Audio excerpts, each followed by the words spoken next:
अस्सलाम वालेकुम my YouTube family, कैसे हैं आप सब। I hope you are fine. Today I will share the recipe of aloo gosht. बहुत ही मज़े की, बहुत ही डिलीशियस और बहुत ही इजी रेसिपी है बिगनर्स के लिए। वीडियो स्टार्ट करने से पहले अगर आप मेरे चैनल पर नए हैं तो मेरे चैनल को सब्सक्राइब कर लें और साथ लगे बेल नोटिफिकेशन के बटन में भी क्लिक करें ताकि आपको मेरी आने वाली वीडियोज़ का नोटिफिकेशन मिल सके। चलिए वीडियो स्टार्ट करते हैं।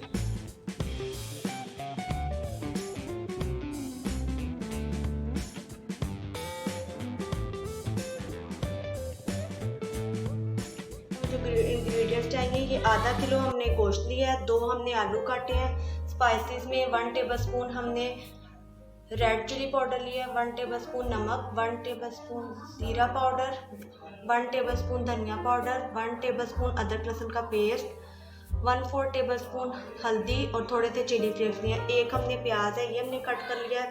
शोरबे वाले सालन में हम प्याज ज़्यादा नहीं डालते।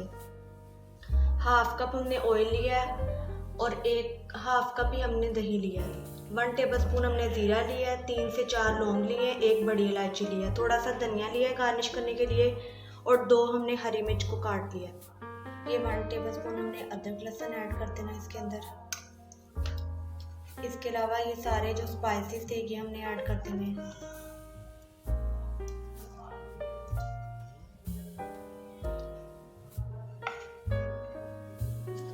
हाफ हमने दही ऐड करना है, सारा नहीं ऐड करना, थोड़ा सा हम बाद में दही ऐड करेंगे।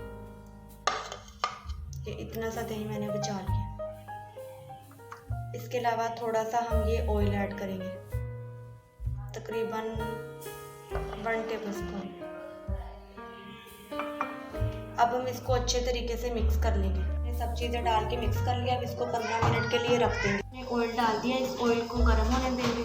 हो चुका है, अब इसमें जीरा और ये वाली स्पाइसेस ऐड कर देंगे। इसको थोड़ी देर के लिए फ्राई करेंगे। अब इसमें ये अनियन ऐड करेंगे। शोरबे वाले सालन में हमने प्याज को अच्छी तरह फ्राई कर लिया, वरना वो शोरबे में वैसे ही सालन प्याज तैरता रहता है।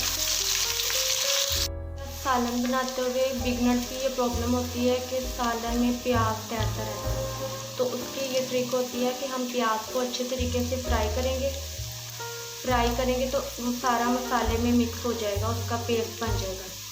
अदरवाइज़ अगर हम प्याज सही से फ्राई नहीं करेंगे तो वो हमारे सालन में वैसे ही तैरता रहता है और वो अच्छा भी नहीं लगता।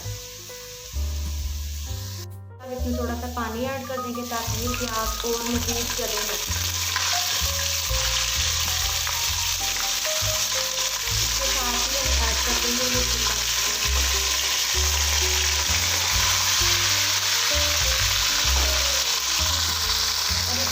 तरह से फ्राई कर लेंगे। अब जो चिकन ऐड कर दिया इसके अंदर, इसको हम कवर करके रख देंगे ताकि ये चिकन भी अपना पानी छोड़े, उसमें थोड़ा सा सॉफ्ट हो जाए। सॉफ्ट होने के बाद हम इसकी बुनाई करेंगे। इससे सालन मतलब बोटी में भी अलग-अलग टेस्ट आएगा और गोश्त भी नरम हो जाएगा। अब मैं इसको कवर करके रख देती हूँ लो फ्लेम पे। कवर करके रख दिया। अब हम थोड़ी देर के बाद मैं आपको दिखाती हूँ, फिर हम इसकी बुनाई करेंगे। चिकन हमारा थोड़ा सा सॉफ्ट हो चुका है, इसमें पानी भी थोड़ा कम हो चुका है। अब हम इसके साथ ही ये आलू ऐड कर देंगे ताकि ये भी थोड़ा सा सॉफ्ट हो जाए, फिर इनकी भी बुनाई कर देंगे।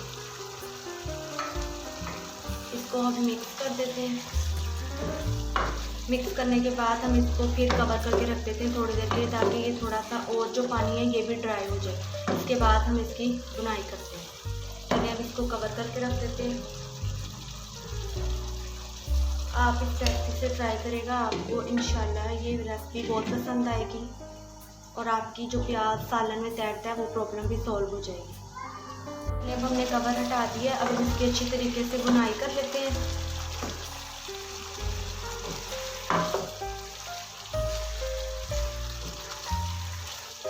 बुनाई करने से एक तो चिकन सॉफ्ट होता है, दूसरा इसकी स्मेल भी ख़त्म होती है।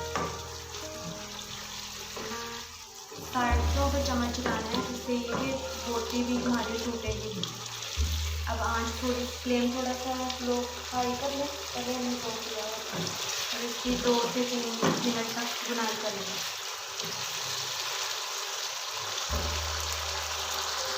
चिकन की बुनाई हो रही है, जितनी अच्छी सालन की बुनाई हो उतना ही सालन अच्छा बनता है।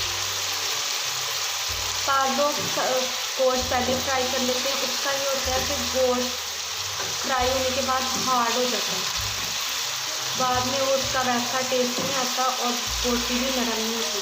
इससे पहले थोड़ी सी गोश्त को स्टीम आ जाए, इसके बाद हम इसकी अच्छी तरीके से बुनाई करेंगे।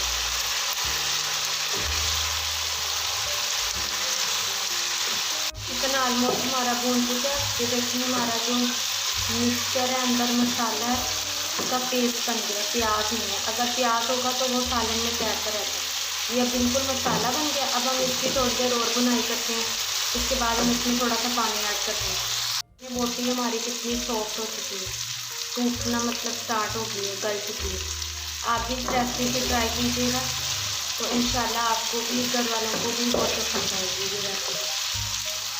इसमें थोड़ा सा पानी और ऐड करते हैं ताकि जो आलू हैं ये भी हमारे सॉफ्ट हो जाएं और जो चिकन है ये भी मज़ीद थोड़ा सा सॉफ्ट हो जाए। इसके बाद हम इसमें छोड़ सकते हैं, पानी हम इतना सा ऐड करते हैं।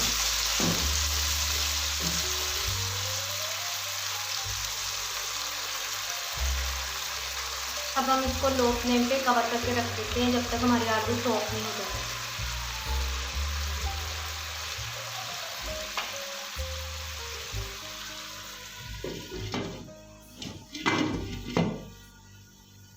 हमारा चिकन भी सॉफ्ट हो चुका है, आलू भी हमारे गल चुके हैं।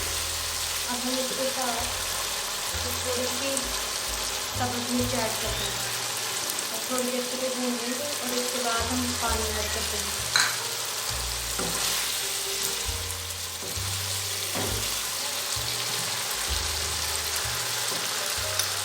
बस जो दही हमने रखा था ये भी थोड़ा सा ऐड करते हैं।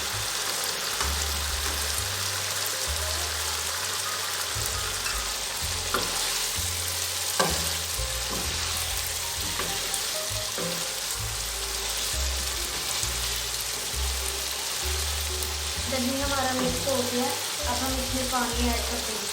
पानी आप अपने अकॉर्डिंग डाल सकते हैं जितना आपको चाहिए, और इस स्टेज पे आप नमक भी चेक कर सकते हैं। मुझे इतना सा पानी चाहिए, इसको पकने के लिए रख देंगे कवर देकर। हमारा रेडी हो चुका है। अब इसमें हम ये 1 टेबलस्पून ज़ीरा पाउडर, 1/2 टेबलस्पून धनिया पाउडर और थोड़ा सा हम गरम मसाला पाउडर ऐड करेंगे। इनको हम गार्निश कर दिया। हम इसको कवर करके रख देंगे। शोरबे वाले सालन में धनिया ऑलमोस्ट ज़्यादा लोग पसंद नहीं करते, इसलिए मैंने कम डाला है। अब हम इसको थोड़ी देर के लिए कवर करके रख देंगे ताकि वो घी ऊपर आ जाए। फ्लेम हम ऑफ ही रख देंगे। अब हमारी आलू गोश्त की फाइनल लुक। आई होप मेरी वीडियो आपको पसंद आई होगी। आप इस रेसिपी से ट्राई करेंगे तो आपकी बिगनर्स की जो प्याज तैरना है वो प्रॉब्लम भी सॉल्व हो जाएगी और आपका सालन भी बहुत मज़े का बनेगा और आपका जो गोश्त है वो भी नरम हो जाएगा। अब मैं आपको इसको डिश आउट करके दिखाती हूँ।